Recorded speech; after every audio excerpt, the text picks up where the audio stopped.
malaking balita ho ngayon, ang impeachment ni VP Sara. Kayo po ba ay kabilang doon sa mga bumoto? Actually, Sir Julius, nung nagkaroon itong sinasabing botohan, meron kasi akong prior commitment do sa mga Muslim leaders. May meeting ako at ang mga ito ay galing pa sa iba't ibang probinsya. Kaya po, nung naganap itong tinatawag na botohan, wala po ako sa Kongreso.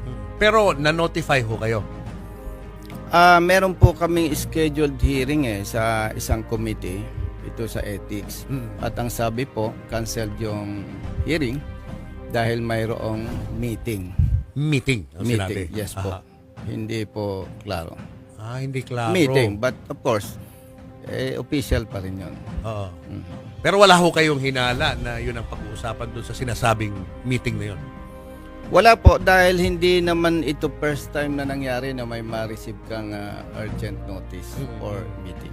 Oo. Kaya hindi nyo na ho kinancel yung inyong mga meeting sa mga Muslim leaders Yes kasi po. hindi specific yung yung Yes. invitation. Yes po. At the same time, masyadong insulto naman sa mga kapatid nating Muslim leaders na galing sila sa iba-ibang probinsya tapos outrightly bigla kong ika-cancel. Oo nga. Opo. Nga. Oo. Okay, so hindi po kayo nakaboto ron. Pero ngayon po higit na po sa number of votes, no? 215. Kapag ganyan ho ba ay hinihikayat pa ho ba yung ibang mga congressman, yung katulad po ninyo na hindi pa ho kayo nakakaboto, na magbigay din ng inyong mga boto? Actually, ang nakita ko naman po sa House of Representatives, wala namang hikayat na nagaganap Wala Ibig ho. sabihin po, nire-respeto naman ng leadership ang desisyon ng bawat congressman. Wala pong nagaganap na hikayat. Aha. Okay. So ngayon po na-impeach na si VP Sara, ano po sa tingin nyo mangyayari dito?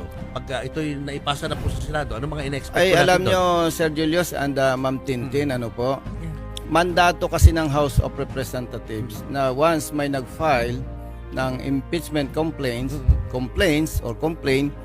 wala pong pwedeng gawin ang Kongreso kundi tugunan ito sa pamamagitan po ng botohan. At siyempre, nandyan po yung articles of impeachment. So, yun lang po ang papel ng Kongreso.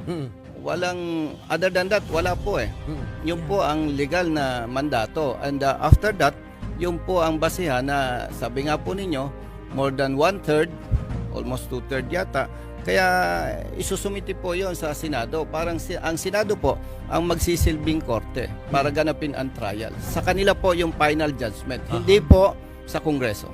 Pero pwede ho bang tanggihan ng Senado yun? Kung mga hindi nila aksyonan yung... Ay mabigat po yon. hindi pwede yun. Kasi po mandato yon.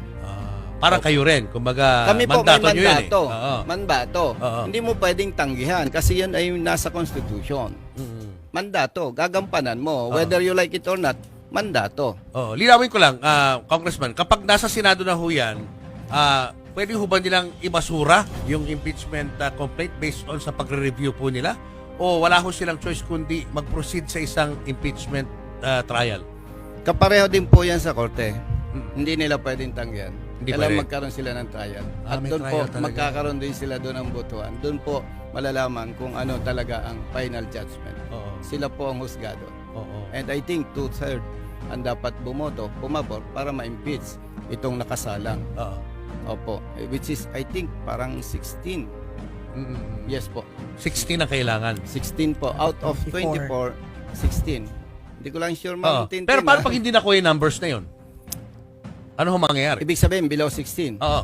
Ano mangyayari? Ayun yung binabanggit mo na parang naibasura na rin. Pwede ibasura din. Ang importante lang po, ma-process. Oo. Hindi pwedeng basta ibabasura lang. Oo. Opo.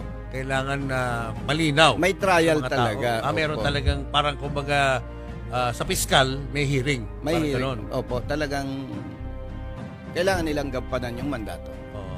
Pero pagdating ho sa impeachment trial, wala na hong kongresistang sasali doon. Puro mga senador na lang ho ito. Wala po, puro senador. O kasi na-witness na rin natin yan eh. Silang lumalabas na Corona hukom. noon. Yes po, silang lumalabas na hukom. Sila lalabas na hukom.